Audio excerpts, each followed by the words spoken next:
Sebenarnya kata mental health ini semakin relevan ya sama Gen Z itu sekarang makin dekat karena yang pertama sekarang tuntutan akademik, tuntutan karir juga semuanya semakin tinggi ya. Semua tuh orang-orang semakin berlomba untuk kayak mau masuk perguruan tinggi.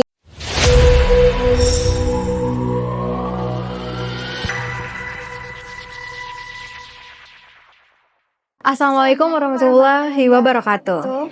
Halo Sobat Citizen, selamat datang kembali di podcast Sutem Talk. Tempat kita ngobrol santai seputar isu-isu yang dekat dengan kehidupan mahasiswa. Kembali lagi bersama saya, Fatima Sifaya dan saya Astin Rodiatul Nima. Sobat Citizen, kalian pernah gak sih ngerasa capek padahal aktivitas tuh biasa aja? Atau kalian overthinking, merasa semua hal tuh harus produktif? Atau bahkan kalian sering membandingkan diri kalian dengan orang lain setelah kalian scroll media sosial. Tenang aja guys, kalian tuh gak sendiri. Baik juga mahasiswa, terutama Gen Z yang merasakan hal yang sama gitu. Di tengah berbagai tuntutan akademik, organisasi, pekerjaan, maupun media sosial. Dan kesehatan mental itu benar-benar harus dijaga. Nah, di episode UTM Talk kali ini kita akan membahas tentang main matters, burnout, overthinking, terus kayak ekspektasi generasi Z. Tuh kayak saya juga dari generasi Z. Nah, di sini tuh kita akan membahas bersama narasumber kita. Terus kita akan bahas burnout itu gimana, ekspektasi kita tentang generasi kita, dan kita juga akan dikasih tips bagaimana sih supaya nggak overthinking gitu. Betul. Oke, dan juga di tengah-tengah kita sudah kedatangan narasumber. Beliau adalah behavior therapist. Langsung aja ini kita sambut. Halo Kak. Halo, gimana nih Kak kabarnya Kak? Alhamdulillah. Oke, mungkin Sobat Citizen di sini belum tahu gitu Kak. Sebenarnya Kakak ini siapa sih? Mungkin boleh perkenalan dulu nih Kak. Oke. Kenalin, nama aku Dila gitu. Aku sini sebagai behavior therapist. Jadi di sini aku senang banget bisa diundang untuk sharing sama teman-teman semua di sini terkait mental health gitu ya. Yeah. Senang banget nih Kak bisa ketemu dengan Kakak. Nah, kami juga senang nih Kakak bisa hadir di Prodi Talk kita. Nah, tanpa lama-lama langsung aja nih kita buka obrolan hari ini. Oke. Mungkin dari pertanyaan yang mendasar terlebih dahulu kali ya Kak. Sebelum kita ke burnout dan overthinking, sebenarnya apa sih yang dimaksud dengan kesehatan mental atau mental health? Oke. Kesehatan mental itu sendiri kan dia kesejahteraan tentang psikologis gitu ya. Nggak cuma berarti orang ini nggak punya gangguan mental, tapi juga gimana dia bisa kenal sama potensinya, juga bisa produktif sehari-harinya, dan juga bisa berkontribusi sama lingkungannya gitu. Jadi nggak semata-mata kayak, oh dia nggak punya gangguan mental, oh berarti dia sehat mentalnya, nggak kayak gitu. Jadi orang yang bisa mengenali potensinya, bisa belajar atau bekerja secara aktif gitu, bisa kontribusi sama lingkungannya, itu bisa kita sebut sebagai kesehatan mental gitu. Oke. Menarik sekali ya jawabannya. Betul. Nah, di situ ada istilah burnout ya Kak, istilah kayak mental health. Nah, bagi Kakak tuh istilah mental health tuh gimana sih Kak di kalangan Gen Z, terutama di sosial media ya gitu. Oke. Sebenarnya kata mental health ini semakin relevan ya sama Gen Z itu sekarang makin dekat karena yang pertama sekarang tuntutan akademik, tuntutan karir juga semuanya semakin tinggi ya. Semua tuh orang-orang semakin berlomba untuk kayak mau masuk perguruan tinggi, ngejar IPK, terus juga berlomba masuk organisasi, magang, kerja dan segala macam. Apalagi sekarang tuh ada kalimat kayak harus sukses di usia muda gitu. Nah, itu jadi sumber stres tuh. Jadi makanya kayaknya kalimat mental health tuh jadi makin relevan nih sama Gen Z. Kebetulan aku juga Gen Z, jadinya bagi aku tuh juga kayaknya ini banget sih, kayak di kalangan teman-teman aku tuh relate banget gitu. Terus juga sekarang kan mungkin ya dibanding generasi sebelumnya, generasi sekarang tuh generasi Z ini lebih lebih aware sama kesehatan mental. Mereka banyak yang udah mulai akses tentang info-info psikologis juga. Sekarang tuh juga udah nggak malu untuk mereka cari bantuan profesional kayak misalnya psikolog atau psikiater atau mungkin konselor gitu ya. Sekarang tuh kayak Gen Z tuh udah mulai aware aja gitu sama kesehatan mental. Jadi menurut aku kesehatan mental tuh lagi banyak relate banget sama Gen Z sih, karena mungkin dibanding generasi sebelumnya, generasi sekarang bukan, tapi aku mau tegasin ya, maksudnya di generasi sebelumnya bukan mereka nggak pernah kena gangguan mental atau yang lainnya, tapi mungkin generasi Z ini lebih aware aja, lebih peka gitu dan lebih mau cari tahu gitu tentang apa itu kesehatan mental, gimana cara kita nanganinnya. Karena sekarang kayak kalau kita lihat ya di sosial media gitu ya, di TikTok, di Instagram banyak banget tuh kalimat kayak misalnya info-info tentang psikologis, bahkan kotes-kotes tentang kayak psikologis semua kita kayak gini ya, itu ya gitu. Sekarang banyak banget kan. Bahkan tidak dipungkiri juga gitu. Sekarang banyak orang-orang bikin konten yang mungkin sebelumnya bukan mahasiswa psikologi atau mungkin dia bukan seorang psikolog tapi buat konten nih tentang itu juga sebenarnya perlu hati-hati sekali ya, karena beberapa kali aku ngecek konten itu tulisannya kayak menurut psikologi. Sebenarnya di dunia psikologi itu aku tidak pernah menemukan teori itu gitu. Nah itu jadi sangat-sangat hati-hati banget gitu ketika menerima informasi kayak gitu, karena takutnya orang-orang yang awam ini akhirnya self diagnose nih, ya kan, kayaknya gue kayak gini deh gitu. Iya, kayak berarti nih kalau tanda-tandanya kayak gini berarti aku kayak gini nih gitu. Padahal di dunia psikologi itu bukan loh, tanda-tandanya bukan seperti itu loh. Kalau misalnya kita ternyata katanya kecemasan gitu ya, atau depresi, padahal tanda-tandanya bukan kayak gitu, tapi dia memberikan informasi yang kayak gitu nih. Nah itu sebenarnya perlu hati-hati banget. Jangan mudah percaya juga sama media sosial yang mengatasnamakan psikologi gitu. Oke Kak, mungkin kalau dari tantangan terbesar mahasiswa untuk kesehatan mental mereka tuh apa sih Kak? Oke, sebenarnya kalau kayak burnout dan gangguan kesehatan mental itu nggak bisa kita apalagi terutama untuk mahasiswa ya, nggak bisa kita cari faktornya cuma hanya satu faktor aja penyebab masalahnya. Karena apalagi mahasiswa biasanya tuh faktor penyebabnya tuh kombinasi nih, entah karena akademik ya kan, ujian, skripsi gitu kan, kuliah, UAS segala macam gitu. Iya gitu, jadi nggak bisa kita cuma lihat satu, karena kita biasanya tuh beberapa faktor, entah karena ekonominya gitu kan, mereka harus selesai kuliah nih, tapi kita nggak tahu nih apa mereka harus mikirin gimana ya cara bayar SPP bulanannya gitu, per semesternya kayak gitu-gitu. Itu juga, terus juga karena ya lihat situasi seperti saat ini ya, kayaknya kita melihat masa depan nih masih yang abu-abu banget gitu. Ini gimana ya masa depan ya, karena kan kalau kita lihat di negara kita sekarang lagi banyak gonjang-ganjingnya gitu ya, banyak permasalahannya, itu membuat mahasiswa sekarang tuh jadinya agak takut gitu dengan masa depan ini, nanti gimana ya karirnya gitu, gimana ya nantinya, sedangkan banyak banget ketidakjelasan kita ke depannya, mau melangkah untuk setelah lulus, ini gimana ya, mendapat perusahaan, sekarang perusahaan aja kan udah banyak ya mengurangi karyawan untuk efisiensi, nah itu jadi membuat kekhawatiran lagi buat mahasiswa, jadi ketidakpastian karir juga itu menjadi salah satu ini faktornya gitu sih. Oke. Menurut saya pembahasan kakak sangat menarik sih bagi kayak kalangan Gen Z gitu. Bener, kesehatan mental tuh emang harus dijaga ya guys. Dan kalian tuh jangan gampang percaya lah sama yang media sosial gitu. Iya. Kalau emang mau langsung aja ke psikolognya atau terapisnya. Kayak AI gitu ya. Iya. Bener, AI sih sekarang. Mengenai, tadi kan kita udah membahas tentang mental health dan burnout ya. Nah, saya mau tanya nih Kak, kenapa sih mahasiswa sekarang, termasuk saya sih, kadang tuh mikir terlalu overthinking gitu, terlalu memikirkan hal-hal yang emang belum pasti bisa dibilang gitu. Kayak tentang, terutama masa depan sih, kayak bener-bener overthinkingnya tuh parah gitu, sampai nggak bisa tidur atau gimana tuh. Kenapa sih Kak banyak mahasiswa sekarang yang memikirkan seperti itu? Oke. Kalau kita tarik lagi tadi jawaban aku yang sebelumnya, ketidakpastian karir, ya kan? Oke. Overthinking itu sendiri kan dia memikirkan banyak hal gitu ya, banyak kemungkinan yang belum tentu terjadi gitu, banyak hal-hal yang menurut aku tuh kayaknya itu overstimulus banget gitu. Mungkin yang sebenarnya seharusnya kayaknya itu nggak akan terjadi atau nggak mungkin terjadi, tapi orang memikirkan itu, tapi nggak salah juga orang-orang yang overthinking gitu, karena perlu ditekankan orang yang overthinking itu bukan berarti dia lemah atau dia tuh gagal dan segala macam.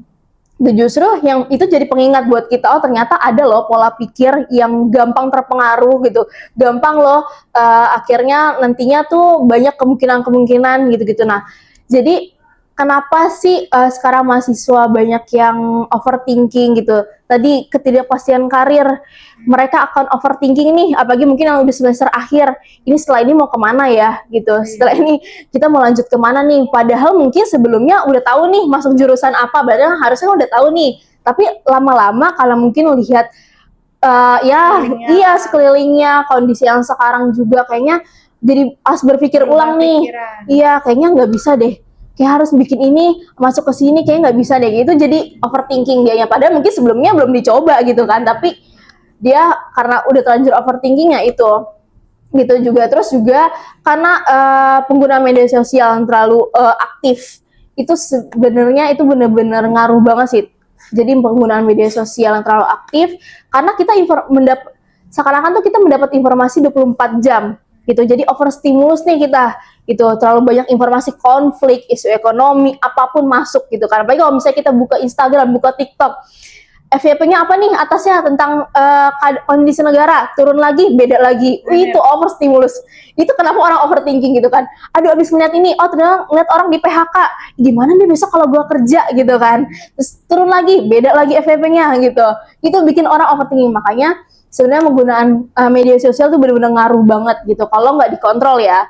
Jadi bukan berarti oh abis ini stop nih media sosial, juga enggak gitu, karena kalau kita juga ansos kan, kalau kita nggak tahu berita apa-apa juga itu akan bahaya juga untuk kedepannya tuh gitu, akan drama lagi ke depannya. Tapi kalau kita gunakan media sosial tapi bisa kita kontrol, itu sangat baik gitu loh, gitu sih.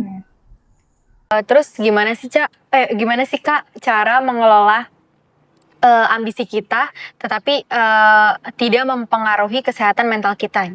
Kan kita pasti punya banyak ambisi gitu, ambisius lah ya. Ada beberapa orang juga yang ambisi tapi dia tuh nggak mikirin kesehatan mentalnya gitu. Nah itu gimana Kak caranya supaya orang itu juga mikirin diri dia tuh juga ada mental gitu yang harus dijaga kayak gitu loh. Oke, sebenarnya punya ambisi dan target tuh penting dan perlu banget gitu. Tapi gimana cara kita bisa mengkontrolnya gitu. Yang perlu aku tekankan ini, kita punya ambisi dan target itu penting. Tapi gimana caranya kita ubah fokus kita, gimana untuk oke, harus sukses, tapi kita coba ubah untuk kayak oke, terus berkembang. Jadi nggak harus sempurna nih gitu. Jadi kan kadang kan orang pikir kayak aku tuh pengen mencapai sesuatu nih, tapi harus sempurna gitu. Nah, yang harus kita ubah fokusnya ini, yang penting kita mau berkembang, terus berjalan, ada prosesnya, ada stepnya naik gitu, levelnya terus naik gitu. Jadi nggak harus yang sempurna, tapi ada loh. Jadi kan ada orang juga kayak punya ambisi target, tapi nggak ada perkembangan nih, stuck di situ-situ aja gitu, nggak akan mencapai target gitu. Sebenarnya nggak harus sempurna 100% sesuai dengan ekspektasi, karena banyak kan orang kecewa tuh karena ekspektasinya terlalu tinggi gitu. Orang pengen misalnya sukses, tapi sukses di pikiran dia sampai memang realistis keadaannya gitu kan, itu berbeda. Nah itu buat orang kadang overthinking tadi kan, juga jadi merasa kecewa dan segala macam. Nah makanya aku bilang kalau misalnya kita mau punya ambisi dan target, tapi tetap menjaga kesehatan mental, itu kita ubah fokus kita, coba nggak harus sempurna tapi terus berkembang gitu. Kita realistis aja juga lah gitu, lihat kapasitas diri kita cukup nggak nih untuk bisa oke, kita punya target yang sama nih, kita bertiga punya target yang sama, tapi kita punya kapasitas masing-masing loh. Oke, aku jalannya lurus, kalian mungkin harus belok ke kanan dulu baru lurus gitu. Kamu belok ke kiri dulu baru lurus, itu kan kapasitasnya berbeda gitu. Makanya coba untuk berani juga katakan tidak untuk sesuatu hal yang menurut kita kayaknya nggak bisa deh, itu di luar kemampuan kita deh. Ya itu tuh kadang karena gini ya teman-teman, kita kan bukan berarti harus sukses terus, tapi kita tuh juga harus yang kita pikirin sehat mental kita gitu. Oke, kita sukses, kita udah mencapai semuanya, tapi setelah kita di atas kita depresi, nggak akan menikmati juga hasilnya kan. Nah itu juga sayang. Jadi nggak harus pikiran kita nih mau sukses, tapi pikirin kesehatan mental kita. Oke, kalau capek istirahat gitu, boleh jeda loh. Orang istirahat itu bukan berarti dia lemah, bukan berarti dia nggak ngapa-ngapain. Istirahat itu ngapa-ngapain. Istirahat itu suatu kegiatan gitu. Supaya nggak burn out, ya itu kegiatan yang harus istirahat, jeda. Kadang nih aku mungkin kasih perbedaan terkait mungkin agak melenceng sama pertanyaan kakak tadi ya. Mungkin aku bisa tegasin di sini burnout sama stres bedanya gitu. Mungkin kalau stres kita contohnya gini, kalau kita UAS nih gitu, UAS hari ini kita pusing gitu, sakit kepala karena kurang tidur segala macam, tapi setelah UAS keadaannya kondisinya kembali normal, itu kita bisa bilang itu stres. Tapi kalau burnout itu misalnya kejadian ini udah berlalu nih, atau misalnya sebenarnya udah terjadi seperti biasa, tapi aku nih jenuh banget nih, udah berbulan-bulan pada berlalu, udah coba istirahat, udah coba liburan gitu, liburan singkat gitu ya. Saya kayak oke nih Sabtu Minggu kita liburan yuk kemana. Nah, itu nggak bisa hilang. Biasanya kalau burnout tuh nggak yang kayak stres. Oke, setelah kejadian tekanan sesaat itu selesai gitu stres itu. Tapi kalau burnout itu mau kita istirahat, mau kita coba liburan gitu, misalnya liburan kayak ada long weekend, kita liburan deh buat ngurangin stres kita. Pas balik lagi ke rumah kegiatan semula ternyata tetap ngerasa kayaknya ngerasa nggak baik-baik aja nih. Nah, itu kita bisa sebut itu burnout. Jadi biasanya itu bisa terjadi berminggu-minggu atau bahkan berbulan-bulan. Nah, jadi kalau misalnya teman-teman semua di sini ngerasa punya tanda-tanda seperti itu, aku saranin untuk coba cari bantuan profesional, konselor atau psikolog atau mungkin psikiater gitu. Atau mungkin biasanya kan sekarang tuh kalau mungkin di beberapa kampus itu ada namanya peer counselor gitu. Mungkin kadang teman-teman sekarang masih suka awam ya sama psikolog, nggak deh nanti kalau ke psikolog nanti dikiranya itu bener-bener stigma untuk kayak gitu tuh masih buruk. Oke, kalau misalnya masih malu untuk ke psikolog gitu, atau misalnya nggak berani punya kemauan ke sana, cari peer counselor gitu. Sekarang di Instagram pun banyak peer counselor yang kayak online kayak gitu-gitu, kita boleh konselor gitu, kita boleh ada sesi konselingnya sama mereka. Oke, kalau misalnya malu untuk kayak atau misalnya gini, orang suka mikir kayak enggak, ke psikolog mahal gitu. Sekarang udah ada BPJS buat ke puskesmas, psikolog gratis. Tenang aja, pokoknya jadi teman-teman udah ngerasa mikirin doang lah ya. Iya, ada yang teman-teman pakai BPJS bisa ke puskesmas, ada psikolog gratis. Kecuali nanti memang disarankan harus ke psikiater. Psikiater biasanya memang ada tambahan biaya karena kalian akan dikasih obat gitu. Oke. Jadi emang harus ngerubah mindset itu tadi sih, kayak mindset itu harus semua tuh tergantung mindset. Kalau mindsetnya ya kayak ambisinya tinggi banget ya, jadi kita juga jadi jenuh, jadi terpressure sendiri gitu sama diri kita. Terus menurut kakak mood kita tuh mempengaruhi banget gak sih sama kesehatan mental, atau kayak overthinking lah terutama? Sebenarnya kalau mood itu aku gak beda-beda ya tiap orang ya. Tapi yang menurut kakak aja gitu. Oke, sebenarnya tuh 50-50 gitu. Karena mood ini kalau misalnya bisa mempengaruhi kegiatan kita sehari-hari, jelas itu kadang terasa banget. Apalagi mungkin moodnya bukan mood yang senang, bukan mood yang bahagia gitu, tapi mood yang kayak lagi marah, lagi kesel, lagi kecewa. Itu benar-benar menurut aku tuh berpengaruh banget kalau kehidupan sehari-hari.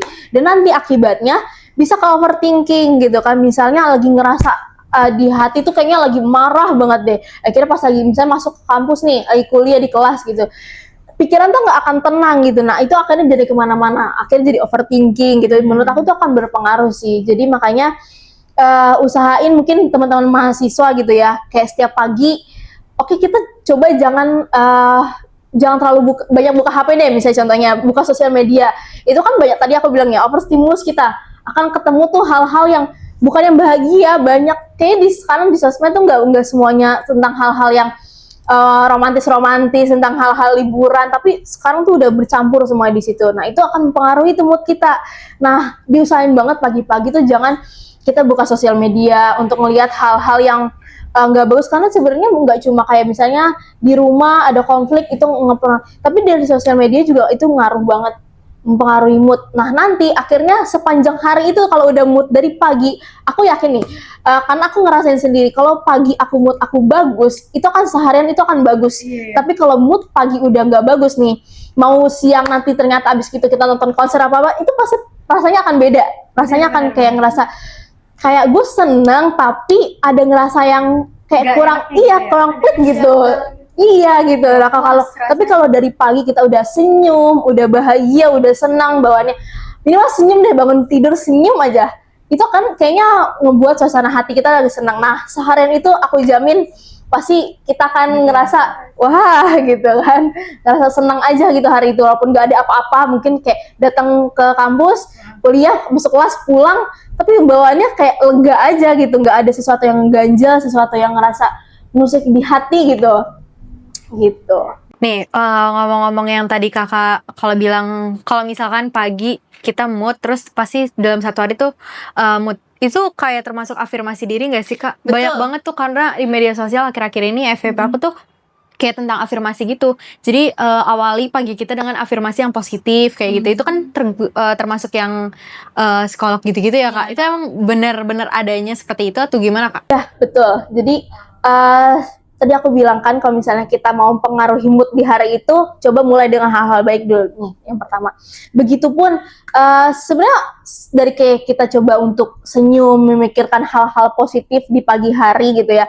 Itu termasuk afirmasi positif juga kayak oke, hari ini akan baik-baik aja, hari ini kita ada ujian pasti akan berjalan dengan lancar, pasti nilai itu ngomong terus kayak gitu. Pasti nanti karena gini, kalau misalnya pikiran kita udah hari ini pasti susah banget nih ujiannya, pasti nilainya paling cuma berapa doang sih kayak gitu, itu pasti akan kejadian karena pas nanti kita akan ngerjain itu kita overthinking duluan kan, kayak gimana ini, padahal kalau kita dari pagi kayak enggak, pas ini gampang nih, coba ingat-ingat pelan-pelan gitu, itu pasti akan berjalan dengan lancar. Tapi kalau misalnya dari awal aja kita udah takut, kita ngejalaninnya juga pasti akan kayak aduh ini gimana ya, ini gimana, akan gelisah gitu. Nah itu overthinking, nah itu pasti nanti hasilnya juga akan sama dengan pikiran kita gitu kan, oh nggak bagus, hasilnya jelek, itu pasti gitu, karena kita ngejalaninnya juga nggak yang apa ya, nggak yang dengan keadaan kondisi baik-baik aja gitu loh gitu. Jadi emang berarti menurut kakak afirmasi itu penting ya untuk diri sendiri, maksudnya Penting kayak banget. penting ya.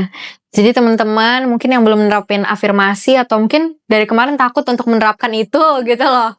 Nah bisa dicoba tuh ya afirmasi. Jadi pagi-pagi harus udah kayak hari ini gue mau ngapain gitu.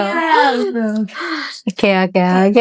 Oh, nanya nih kak, gimana sih tips kita tuh kayak ngurangin overthinking tentang IPK, apalagi kan kayak semester 1, 2 itu kan kayak harus IPK-nya bagus nih gitu. Gimana sih itu nguranginnya biar nggak overthinking tiap hari gitu? Untuk nguranginnya gimana caranya, mungkin aku juga pernah di titik struggle kayak gitu ya. Kayak awal-awal nih masuk waktu itu masuk jurusan psikologi, aduh ini gimana ya, akan berhadapan dengan banyak orang nih gitu, banyak kan ada praktek-praktek terjun ke lapangan dan segala macam, itu akan itu. Nah mungkin untuk menguranginya, mungkin aku nggak bisa bilang untuk kayak nggak akan ada overthinking itu, nggak akan ada pikiran-pikiran yang over banget, tapi aku mungkin bisa kasih tips gimana cara nguranginnya. Tapi mungkin teman-teman bisa coba cari informasi tentang yang kita sedang jalani. Misalnya oke, tadi kalau kamu bilang tentang kuliah nih di semester 1, semester 2, coba cari informasi. Mungkin yang lebih umumnya dulu deh, cari informasi tentang jurusan tersebut gitu. Pelajaran-pelajaran apa sih gitu, apa aja sih yang akan dilakuin ke depannya. Jadinya kadang kita overthinking itu karena kita udah mikirin kayak nanti ke depannya kita akan praktek ini, akan belajar ini, padahal mungkin belum tentu. Nah karena kita nggak pernah dapat informasi itu dan nggak pernah mau cari informasi itu, mungkin kalau kita udah tahu, kita akan enjoy aja ngejalanin. Oh udah tahu, oh abis ini kita bakal belajar ini, oh nanti semester 2 tuh ada praktek ini, jadi udah tahu duluan kan, nggak ada overthinking yang kayak berlebihan. Karena waktu aku sempat pernah ngalamin overthinking kayak gitu di awal semester, oh nanti kita bakal ada praktek nih ke rumah sakit jiwa deh kayaknya, nah aku bisa nggak ya? Ternyata pas setelah aku cari informasi, oh enggak loh, nanti kita boleh pilih loh kita mau prakteknya kemana gitu, dan nggak harus ke rumah sakit jiwa misalnya, atau misalnya nggak harus ketemu sama masalah-masalah yang berat. Oke, kalau kita kapasitasnya harus ketemu dengan orang-orang yang dengan masalah-masalah yang masih minim, yang masih bisa kita terima, kita boleh loh, oh ternyata kayak gitu, ternyata nggak perlu aku overthinking sejauh itu loh gitu. Oh nanti skripsinya tuh akan susah karena kita harus berhadapan dengan psikologis orang lain nih gitu. Oh ternyata enggak loh gitu, banyak ternyata pilihannya, nggak harus skripsi anak psikologi yang berkaitan dengan psikologis manusianya, ternyata tentang yang lain tuh bisa loh, tentang kehidupan sosialnya misalnya, itu ternyata bisa. Oh, jadi overthinking itu karena kita nggak pernah tahu informasi jelas tentang apa yang kita lakuin gitu. Gitu juga. Terus juga untuk mengurangi overthinking gitu ya, mungkin dari awal itu coba dibikin dibikin to do list untuk setiap kegiatannya. Jadi kita nggak yang nggak yang bingung nih ke depannya. Bahkan di hari itu kita akan ngelakuin apa ya, abis ini gue harus ngapain ya. Jadi kayak terlalu banyak yang harus dipikirin. Tapi kalau kita dari awal kita udah misalnya pagi hari kita udah bikin to-do list nih untuk hari itu ngapain aja nih. Nah, jadi akan tersusun, tertata, dan nggak akan kita ngejalanin itu nggak akan apa ya, istilah kayak gedebak-gedebuk nih gitu ngejalanin di hari itu. Pasti kita ngejalaninnya akan tenang karena kita tahu nih hari itu mau ngapain aja ya. Oh, hari ini kayaknya cukup untuk 3 aktivitas aja, nggak bisa nih lebih gitu. Kayaknya akan capek nih, akan lelah nih gitu. Kita lihat kapasitas diri kita juga gitu. Oke. Mungkin tadi sempat dibahas di pertengahan ya Kak. Kalau misalkan kalau emang udah benar-benar gak bisa ditanganin, kita boleh ke psikolog. Iya, betul. Sebenarnya waktu yang tepat untuk kita ke psikolog tuh kapan sih Kak? Oke. Waktu yang tepat kalau orang bilang itu, oh ya kalau udah mulai ngerasa stres gitu, iya benar. Jadi sebelum kita bisa masuk ke tahap depresi, sebelum teman-teman kena bipolar dan segala macamnya penyakit psikologis lainnya, justru ketika kita udah mulai ngerasa bahkan sekedar overthinking ya, kalau misalnya kita udah ngerasa overthinking udah seminggu, 2 minggu, kayaknya harus cari bantuan psikologis. Karena sekedar overthinking udah berjalan 1 minggu, 2 minggu, udah membuat apa ya, motivasi kita menurun, aktivitas kita juga terganggu, performa kita dalam kuliah atau kerja dan lain-lainnya terganggu. Menurut aku itu udah harus cari bantuan, karena itu lama-lama mungkin awalnya oke, stres biasa, overthinking biasa, lama-lama stres, burnout, lama-lama jadi depresi, gangguan kecemasan dan lain-lainnya. Jadi justru bukannya harus tunggu kita gimana-gimana dulu, justru harus sebelum gimana-gimana kita harus cari bantuan gitu. Karena orang yang ke psikolog itu atau ke psikiater atau tenaga profesional lainnya kayak konselor dan lain-lain, itu bukan orang-orang yang punya gangguan mental, justru disarankan untuk orang-orang yang apa ya, ngerasa dirinya lagi kayak perlu cari, bahkan sekadar untuk mengenali potensi diri kita, buat kita tahu strategi gimana ya cara kita kenalin emosi kita. Nah, itu cari bantuan ke psikolog gitu.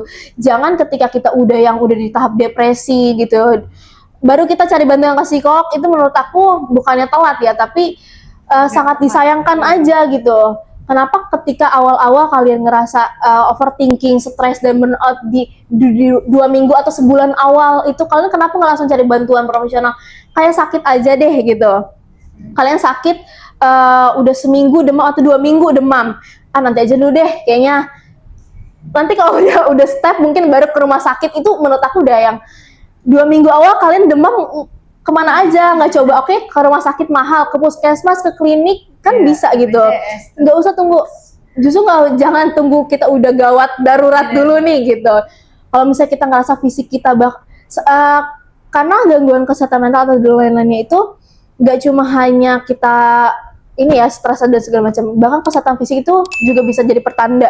Kalau kita udah ngerasa kita udah sakit kepala nih, atau misalnya imun kita udah mulai lama jadi kayak gampang sakit ya, gampang lemah atau gimana. Nah, itu bisa juga karena orang sakit itu bukan berarti karena dia kecapean yang fisik, tapi bisa juga karena gangguan psikologis itu. Oke, mungkin karena stres, karena mungkin sama ini mungkin kita nggak sadar kita tuh lagi di tahap burnout nih. Nah, tapi badan kita ngerasa kayak setiap hari kayak bawaannya capek aja ya. Tidur tuh ngerasanya kayak udah tidur berjam-jam, tapi kok iya, terus kayak bangun tidur kok ngerasanya kayak nggak fit aja. Nah, itu tuh bisa jadi tanda-tanda kayak gitu. Jadi kenal juga dari perubahan fisik, dari kesehatan fisik kita. Kalau ngerasa kita kok lama jadi kayak ngerasa gimana ya, gampang capek, gampang lelah gitu. Apalagi mungkin ngerasa sekarang tuh gampang banget dikenali kalau misalnya kita lagi sering gampang marah atau gampang sensitif. Nah, itu bukan berarti orang lain yang jahat ke kita. Bisa jadi memang kita sedang tidak baik-baik aja di saat itu. Mungkin orang misalnya ngomong sedikit gitu kan, terus kita tersinggung yang sensitif, kayak ngerasa sekecewa itu sama dia gitu, atau misalnya jadi ngerasa overthinking. Mungkin kitanya lagi nggak baik-baik aja di saat itu gitu. Mungkin orang itu nggak sejahat itu loh sebenarnya, tapi memang ketika kita menerima informasi itu lagi keadaan lagi nggak baik-baik aja, lagi overthinking, ketika dikasih satu kalimat kita langsung mikirnya, oh ya gue bodoh ya, gue gagal ya kayaknya ya, gue tuh sebenarnya nggak suka mereka ya. Padahal mungkin omongan mereka nggak semenyakitkan itu, tapi karena kita lagi nggak baik-baik aja, jadi nerimanya juga jadi kayak kemana-mana menafsirkannya gitu. Gitu deh, kesehatan fisik juga. Oke, ada juga tanda-tanda lain itu soal istirahat, jam istirahat. Biasanya orang 7-9 jam tuh kayaknya udah cukup gitu. Nah, itu kalau orang yang kurang tidur atau mungkin tidur lama tapi ngerasa nggak fit, nah itu juga bisa jadi tanda-tanda. Jadi, ayo kita coba cari bantuan profesional. Jadi ngerasa jangan, oh enggak, ini kayaknya emang tidurnya aja nggak pules nih, oh bantalnya kemarin habis ganti soalnya, atau mungkin tempat tidurnya atau kosannya lagi ganti tempat jadi baru beradaptasi. Belum tentu oke kalau kalian sebulan ternyata masih ngalamin kayak gitu, padahal udah pindah kosan, di sini kasurnya udah ganti sama sebulan, tapi kok ngerasanya masih nggak nyenyak tidurnya ya, itu harus hati-hati. Maksudnya coba deh kita iya gitu, jangan mikirnya tuh cuma kayak hal-hal yang mitos-mitos gitu. Coba kita ayo buka fakta gitu loh, karena jangan sampai nanti kalau udah terlanjur jauh banget, itu takutnya nanti akan sulit ditolongnya. Jadi lebih baik ketika kita lagi sedikit aja ngerasa nggak baik-baik aja, nggak apa-apa. Terus juga misalnya tadi aku bilang kan, sekarang psikolog tuh banyak kok yang gratis, datang aja cerita gitu, bahkan hal sekecil apapun. Karena psikolog itu nggak cuma hanya nangani kesehatan orang gangguan mental, tapi bantu kita untuk ayo cari strategi yuk, gimana cara kita kenal sama emosi kita, jalani kehidupan sehari-hari, gimana yang baik, yang sehatnya gimana gitu. Oke Kak, mungkin kita kembali ke pembahasan sebelumnya. Ada kata sensitif nih, aku langsung kayak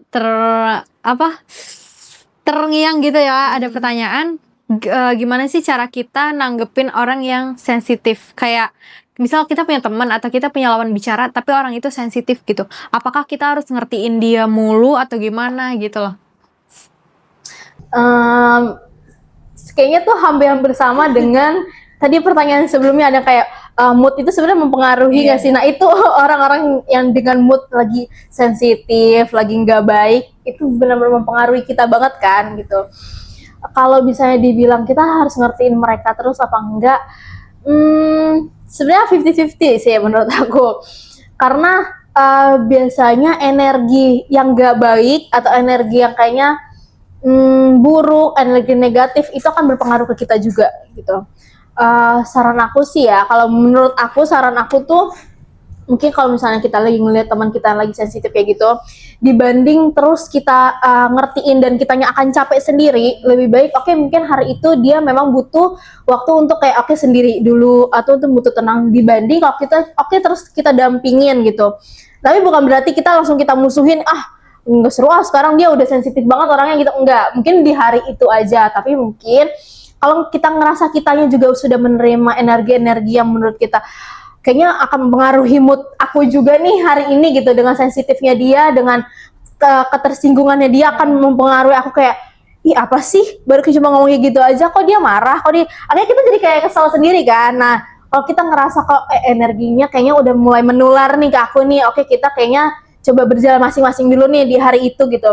Kita biarin dia juga sendirian untuk kayak nenangin diri mungkin ya kan, karena kita nggak tahu kan masalah dia apa, kecuali memang dia cerita dengan kita gitu. Kalau misalnya dia hari itu datang ke kampus dengan mood yang jelek, marah-marah, masuk kelas kesel, banting pintu atau naruh tas langsung lempar aja gitu kan, padahal kita kenapa ini gitu, kita tanya dia yang sewot gitu. Nah itu kita kan nggak tahu dia masalahnya kenapa, dibanding kita terus-terusan kita damping sampai dia keluar kampus gitu ya, terus akhirnya pulang kita ke rumah jadi bawa energi yang negatif ketularan sama dia.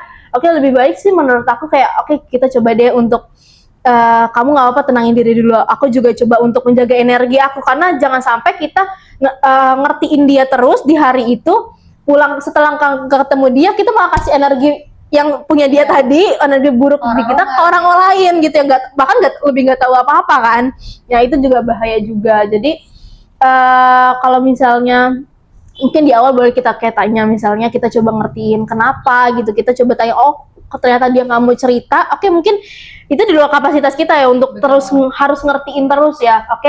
Ya udah mungkin kamu butuh sendiri dulu, mungkin kamu butuh tenangin diri dulu gitu. Karena juga kalau orang yang lagi moodnya nggak bagus, sensitif segala macam, kalau ditanyain kenapa sih, kalau orang lagi sensitif ditanyain suka marah-marah segala macam, mungkin memang sebenarnya dia lagi nggak mau disenggol nih gitu, lagi nggak mau ditanya apa-apa nih, dia lagi pengen diem aja gitu, lagi nggak mau ditanya, lagi nggak mau diusik apapun gitu. Dengan kita datang, siapa tahu kita justru karena menambah mood yang buruk itu kan, mood yang gak bagus itu. Jadi tuh kayak ngapain sih orang nanya terus, gue pengen diem doang hari ini. Atau misalnya dia lagi kesel di rumah gitu kan, kita tanya-tanyain terus, kenapa sih, ayo dong cerita dong. Oh dia gak mau cerita, tapi kita paksa, ya makin gak bagus gitu. Akhirnya membuat kitanya pas kita dikasih respon yang gak bagus, kita jadi kayak, ih kok marah sih gitu. Jadi kita kesel, jadi ketularan gitu. Jadi kalau menurut aku kayak, kalau kita harus gak sih ngertiin orang yang sensitif terus ya gitu.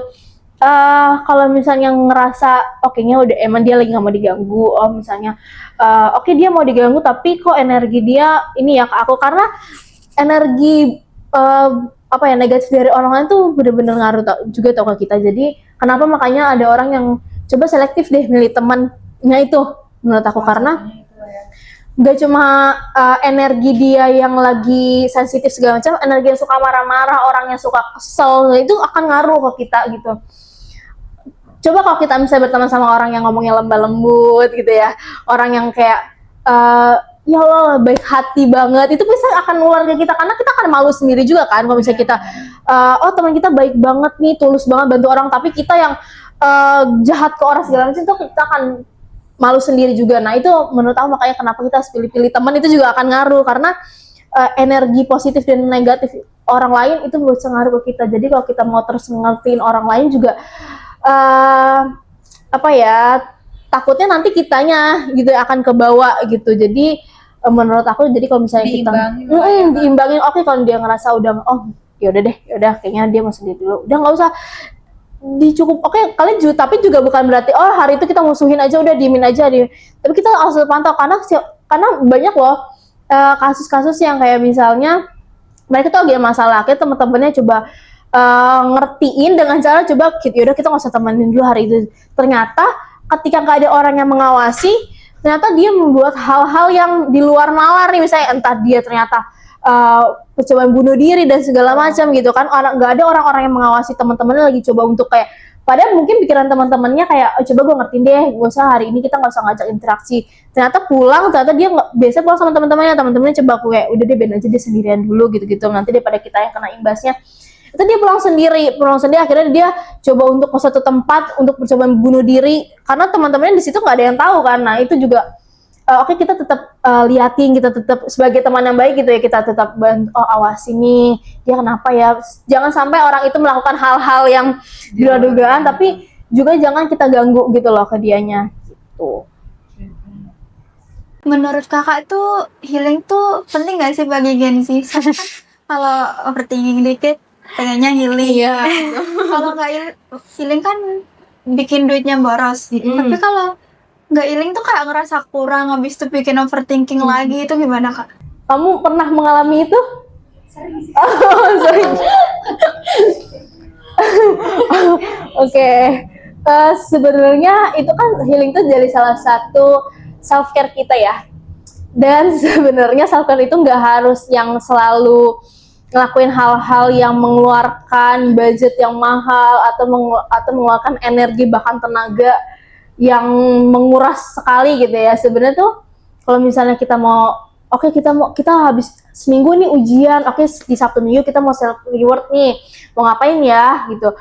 Gak harus, kayaknya harus nih abis ujian soalnya 2 minggu, kayaknya harus banget jalan-jalan healing ke Bali misalnya, atau kemana gitu, ke Bandung, pokoknya keluar kota nih, atau bahkan keluar negeri gitu ya kan, yang punya uang lebih, udah kita keluar negeri aja. Masa iya 2 minggu ujian kita cuma liburannya ke Bogor doang gitu kan, kayak nggak adil nih gitu. Sebenarnya tuh nggak harus kayak gitu. Dengan kalian istirahat gitu, nggak ngelakuin apa-apa, itu termasuk self care juga, self reward juga buat kalian. Kalian udah capek loh selama 2 minggu kalian ujian misalnya, kalian istirahat, karena tubuh tuh biasanya suka ngasih sinyal ke kita kayak ini capek loh gitu, ini capek, kita butuh istirahat loh. Tapi kalian paksain dengan self reward yang lain, jalan-jalan 2 hari full misalnya, keluar kota, akhirnya pulang jadi capek, jadi kelelahan, jadi malah yang ini kan. Nah maksud aku tuh sebenarnya kalau misalnya ditanya healing tuh boleh nggak sih kayak gitu. Nah sebenarnya nggak harus selalu kayak gitu ya, tapi kalau misalnya menurut teman-teman ngerasa dengan kalian healing keluar kota, keluar negeri itu jadi suatu self dan self reward buat kalian, itu silakan. Tapi yang perlu ditekankan, self care itu nggak harus yang selalu mengeluarkan ya budget atau mengeluarkan tenaga dan waktu gitu ya. Dengan kalian istirahat, dengan kalian bahkan untuk kalian jaga kondisi fisik, misalnya olahraga. Sekarang banyak banget tuh anak-anak muda, Benar-benar. ya kan, lari, iya, tenis, padel, semua apa aja ada. Itu juga sebagai salah satu self care buat kita, gitu. Atau misalnya makanan-makanan bergizi, istirahat yang cukup. Menurut aku itu juga sebagai self care dan self reward buat kita sih, nggak harus yang jalan-jalan gitu. Takutnya gini loh teman-teman, jadinya nantinya ke depannya kita akan ketergantungan dengan hal itu. Oke, misalnya saat ini kondisi kita, perekonomian kita lagi cukup nih, jadi setiap kita lagi capek, kita healing keluar kota, keluar negeri gitu. Tapi satu saat ketika lagi budgetnya lagi nggak cukup nih, tapi kita kemarin habis ngelakuin nih 2 minggu ujian, harusnya setiap habis kayak gini-gini kita harusnya healing nih gitu, iya. Tapi di saat itu kita lagi nggak bisa belanja, lagi nggak bisa jalan-jalan, akhirnya jadi stres kan, jadi kayak aduh gimana ini, dengan istirahat aja menurut kita kayaknya nggak cukup nih gitu. Padahal istirahat itu juga termasuk salah satunya gitu, tapi kita karena kebiasaan apa harus healing, apa harus belanja gitu. FOMO banget nih ngeliat orang di TikTok, di Instagram, liburan ke mana gitu, ke pulau kemana, kita besok harus kayak gini juga, padahal belum tentu kan. Maksudnya kita cukup nih budget kita untuk kayak gitu, jadi stres sendiri. Dia kemarin abis lulus kuliah, abis itu dia nggak langsung kerja, tapi dia jalan-jalan dulu, ngabisin waktu 3 bulan ke luar negeri misalnya, kayak gitu. Kita cukup nggak untuk kapasitas kita, cukup nggak untuk seperti itu? Nah itu kan juga jadi kayak kayaknya gue nggak bisa nih kayak gitu, kayaknya berarti emang gue tuh nggak mampu kayak gini. Jadinya malah jadi kemana-mana nantinya kan, mengukur diri kita tuh jadi yang buruk, jadi rendah gitu. Jadi sebenarnya kalau misalnya harus healing, mungkin kalau kalian mau sesekali itu boleh gitu, tapi kalian juga harus membiasakan diri dengan self care dan self reward yang lain. Jadi ketika nanti ketika perekonomian atau waktunya nggak pas atau kondisinya lagi nggak bisa nih untuk memenuhi si healing tadi, kita tahu nih, kita biasanya kalau misalnya lagi nggak bisa healing, bisa olahraga nih, ngajak teman-teman ikut olimpiade lari misalnya, atau olimpiade renang, atau apapun olahraga misalnya, atau apapun misalnya. Sekedar makan di restoran yang makanannya emang kita kepengen banget atau emang kita suka, itu kan bisa gitu, nggak harus healing gitu. Jadi diselingi lah, kalau saran aku diselingi lah, jadi nggak harus yang healing terus gitu, nggak harus yang belanja terus gitu, check out di Shopee gitu kan. Itu coba kita selingin yang hal lain, jadi karena biar nantinya kita bisa juga menyesuaikan dengan kondisi kita satu saat kan. Tuh. Oke Kak, mungkin dari tadi kan kita udah berbahas tentang overthinking, burnout, sampai mental health gitu ya. Sebelum kita ke pesan dan penutup, kita ada buka Q&A di Instagram dan beberapa netizen ya, itu pada nanya-nanya nih Kak. Mungkin pertanyaan pertama ya Kak, kenapa sih kita sering merasa kurang padahal pandangan orang lain bilang diri kita hebat? Tuh, kira-kira menurut tanggapan Kakak seperti apa nih Kak? Oke. Kita ngerasa kayaknya kita biasa-biasa aja ya, tapi orang tuh ngerasanya wah, kayaknya apalagi mungkin orang-orang yang cuma hanya sebatas melihat kita di media sosial ya kan. Nah makanya media sosial itu kan kadang kan cuma menampilkan highlight hidup orang lain kan, nggak ngelihat tuh prosesnya gimana, nggak ngelihat tuh sebenarnya di belakang itu kita sebenarnya nggak sehebat itu loh sebenarnya, tapi orang lain tuh selalu memandang kayak gitu. Sebenarnya tanggapan dari orang lain itu bisa jadi jadi motivasi buat diri kita juga gitu. Bagus kalau misalnya ada orang yang sering-sering muji kayak, kamu tuh hebat tahu, kamu tuh keren tahu, kamu nggak boleh insecure tahu, kamu tuh cantik loh, kamu ini. Oke, itu jadi jadi kritik dan saran yang wajib banget kita terima gitu. Itu bisa jadi juga motivasi kita gitu. Tapi ya itu, maksudnya orang lain kan nggak selalu tahu tentang hidup kita sebenarnya gitu. Oke, kalau misalnya ada orang ngomong gitu, ya udah, iya makasih segala macam. Tapi kita menanggapinya ya kayak gitu, karena sebenarnya walaupun orang lain kan nggak tahu nih sebenarnya yang kita tunjukin tuh ya cuma hanya 15 detik atau 30 detik aja yang kalian lihat loh gitu di Instagram gitu. Kalian nggak tahu setelah misalnya di belakang itu tuh kita lagi struggle, atau misalnya kita tuh belum sampai di titik itu, tapi kita cuma Misalnya kita lagi mau foto di tempat, kalian tuh udah masuk magang belum sih? Belum ya? Belum. Nah, nanti misalnya mau magang gitu. Terus magang kalian udah foto di kantor apa gitu ya kan? Udah kayak ini kayak tujuan aku tuh pengen kesini gitu. Nah, kalian foto. Padahal itu baru orang mikirnya kayak, wah dia udah keterima banget sih. Padahal kita baru daftar baru ke situ mungkin langsung percaya diri. iya gitu. Padahal ngeliat proses. Padahal kita mungkin datang ke situ baru bawa dokumen aja, baru mau daftar aja gitu. Tapi dengan kita posting foto 15 detik, orang akan mikir, oh dia udah keterima magang di situ, keren loh dia, hebat loh dia. Biasanya langsung di reply tuh biasanya. Kayak, ih hebat loh keterima di situ, ih keren loh bisa keterima di situ. Padahal gue juga baru datang ini ke sini baru dokumen gitu. Tapi oke, makasih ya. Itu mungkin jadi salah satu doa buat kita kan. Coba tahu dengan dia ngomong kayak gitu ternyata bisa jadi kenyataan gitu, dan itu jadi afirmasi. Oh, ya orang-orang bisa sepercaya itu loh aku masuk di perusahaan ini untuk magang. Berarti emang ternyata aku sebenarnya terlihat memang punya kapasitas itu, dan semoga aja aku memang punya kapasitas untuk masuk bergabung di sini nih gitu. Jadi itu jadi afirmasi positif juga buat kita. Sebenarnya bagus dengan orang-orang yang sering memuji kita gitu ya. Tapi juga jangan ngerasa kayak yang oh iya dong kayak jadi sombong gitu kan karena orang suka menilai kita hebat gitu. Jangan juga jadi kayak gitu, maksudnya tetap anggap aja itu jadi suatu apa ya, motivasi aja sih buat kita, jadi afirmasi positif dari orang-orang lain buat kita gitu. Oke. Sih ada pertanyaan yang tadi juga, kenapa sih Kak di dunia itu harus ada anxiety gitu? Oke. Kenapa sih gitu? Kan itu gangguan kecemasan ya.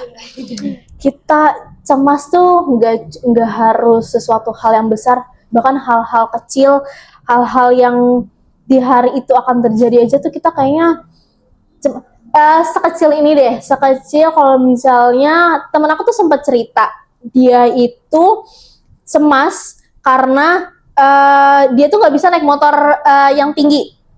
Ya motor-motor yang besar gitu ya. Nah dia setiap pesan Grab atau pesan ojek online gitu ya, dia tuh selalu dia cemas itu untuk dapat motor seperti itu gitu. Bahkan hal sekecil itu orang bisa cemas gitu loh, gitu.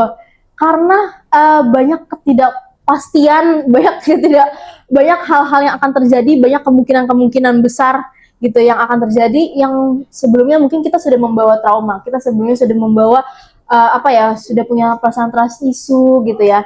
Jadinya ketika kedepannya banyak ketidakpastian, banyak keraguan-keraguan, jadinya gangguan kecemasan itu.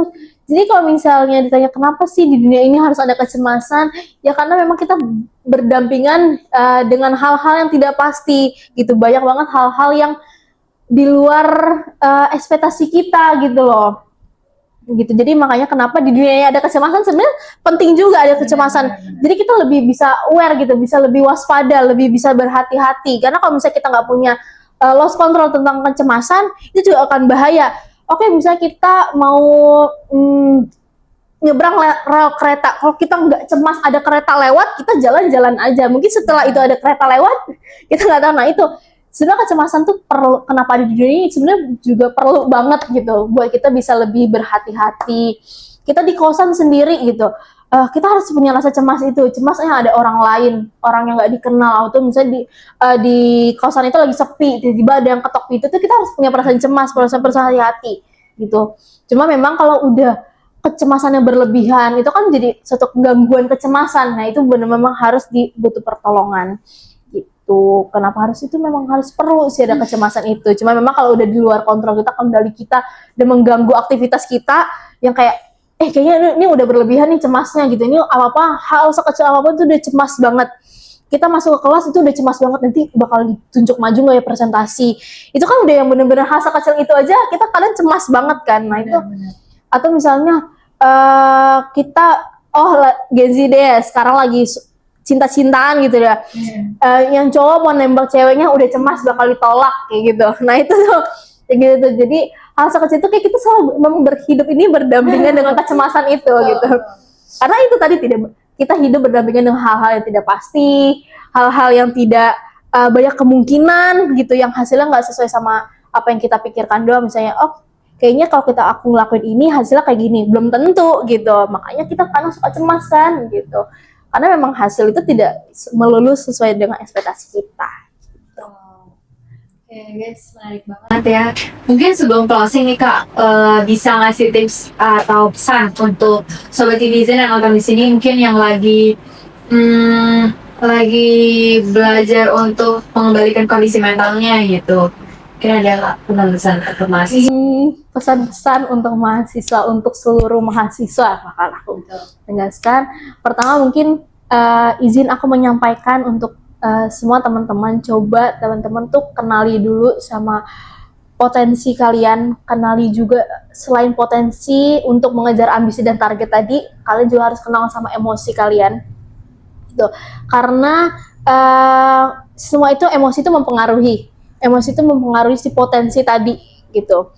Jadi tipsnya untuk teman-teman tuh kalau misalnya untuk kita bisa kesehatan mental kita tetap dijaga, yaitu kita harus kenal dulu sama emosi kita. Jangan sampai juga selain itu akan akan merusak hari kita, itu bisa juga merusak orang lain, hari buruk orang lain gitu. Kalau misalnya hari itu temannya lagi nggak kenapa-napa tapi kita membawa emosi nggak baik, kita mempengaruhi orang lain gitu. Nah itu juga kenali potensi kalian, harus tahu tujuan kalian kuliah tuh apa gitu, karena nantinya ke depan itu banyak ketidakpastian karir yang tadi aku bilang. Jadi kalian tuh harus udah memikirkan hal-hal itu dari sekarang gitu. Jangan sampai nanti aja lah udah semester 8 aja baru mikirinnya gitu. Nanti aja kalau udah habis skripsi baru mikirin nanti mau kemana setelah kuliah gitu. Enggak, kalian kenali dulu potensinya kalian apa, setelah lulus harus kemana gitu, harus ngapain, itu udah dipikirin dari sekarang. Bahkan mungkin kalau memang harus bisa merintis dari sekarang gitu. Kita nggak tahu ke depannya. Jangan memulai setelah udah deadline-nya nih, udah yang besoknya udah mau lulus, tapi kayak baru mikirin besok mau kerja di mana ya gitu. Mikirin dari sekarang gitu. Nanti mau kemana ya? Atau mungkin mau yang bangun bisnis gitu. Bangun bisnis dari sekarang gitu. Bisnis kecil-kecilan dulu. Nanti lama-lama setelah lulus kalian bisa mengembangkan lebih besar lagi kan gitu. Jadi kenali juga apa yang kalian mau, kemauan diri kalian juga. Jangan sampai kalian sekecil masuk jurusan kayaknya udah masuknya aja lah, nggak tahu lagi mau masuk apa. Jadi karena kalian nggak tahu kemauan diri kalian tuh apa. Selain kemauan diri itu juga harus tahu gitu. Kalian harus tahu mau kalian tuh apa gitu. Jangan sampai ngikutin maunya orang lain, maunya orang tua gitu kan. Akhirnya nanti kedepannya kita ngejalanin susah ini kan bukan jurusan yang aku mau nih gitu. Akhirnya nanti setelah lulus nggak tahu nih, orang masuk kuliah kemarin juga disuruh sama orang tua masuk jurusan ini gitu kan, kayak gitu. Terus juga teman-teman perlu diingat gitu ya, IPK, nilai, jumlah organisasi, magang dan segala macam pekerjaan itu bukan jadi tolak ukur kita ngerasa diri kita rendah dari orang lain. Kadang orang mikir aku nggak ikut organisasi apa-apa, jadi ngerasanya kayak ya udah cuma kuliah pulang jadi mahasiswa kupu-kupu, jadi ngerasanya kayaknya aku nggak gaul nih, aku nggak loh gitu. Jadi jangan mengukur apalagi pencapaian orang lain gitu, jangan mengukur pencapaian orang lain dan pencapaian kita tuh juga jadi jadi suatu perbandingan, itu jangan juga gitu. Karena misalnya IPK dia bagus, tapi dia mungkin di balik itu dia harus ngalamin yang bener-bener struggle dia. Mungkin di balik itu banyak loh orang-orang yang cerdas banget gitu ya. Dia setelah lulus jadi yang kalian tahu kan jadi stres dan segala macam karena dia harus terus nge-push diri dia. Tapi mungkin yang IPK-nya yang standar-standar aja ya, karena dia jalani dengan enjoy, dengan normal aja, ya baik-baik aja setelah lulus gitu kan. Jadi akan berguna, bermanfaat gitu. Jadi semua pencapaian orang lain juga terkait tolak ukur yang kita lihat di media sosial itu juga jangan perbandingan buat diri kita, menganggap diri kita juga lebih rendah dari orang lain, anggap diri kita tuh lebih kecil, karena jangan sampai ada pikiran kayak aku ngerasa tertinggal nih, aku nggak sukses nih, padahal cuma kita ngelihat dari 15 detik dan 30 detik itu gitu. Jadi kenali potensi kalian, tahu mau kalian tuh apa gitu.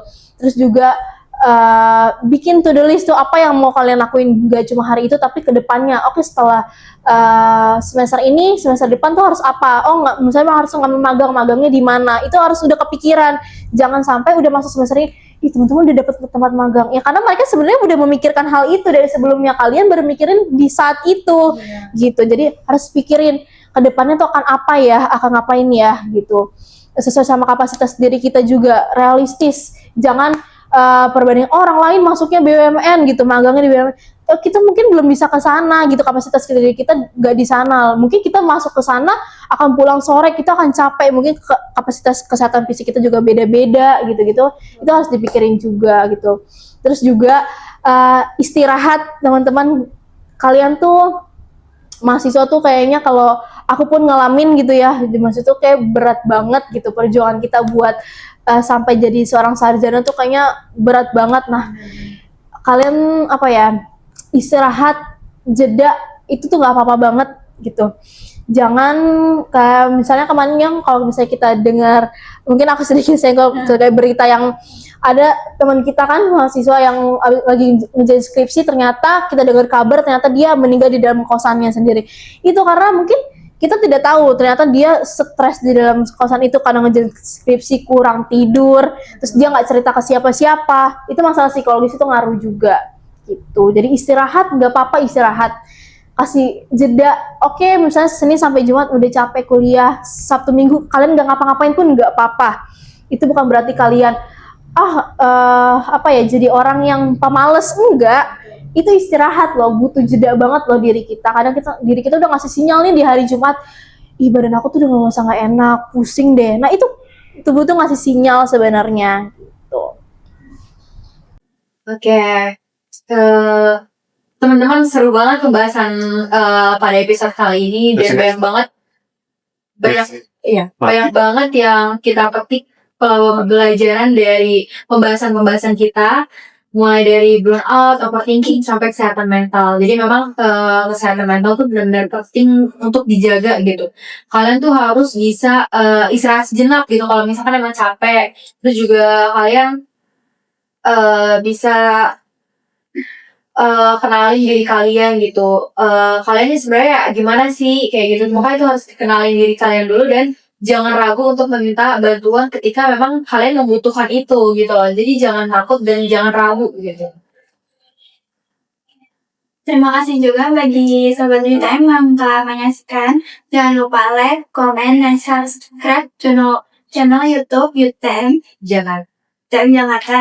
Dan semua sosial media UTM Jakarta, mulai dari Instagram, Facebook, TikTok, dan sebelumnya juga kita mau ucapin terima kasih banyak kepada Kadila yang udah meluangkan waktunya dan memberikan pesan-pesan dan ilmunya gitu ya di episode kali ini mengenai mental health. Karena benar-benar banyak banget pelajaran yang bisa diambil sih dari aku pun kayak ngedengernya kayak jadi ternyata gini ya. Relate banget sih, apalagi kalau kalian dengerin podcast ini dari awal sampai akhir, benar-benar relate sama kehidupan kita sebagai mahasiswa.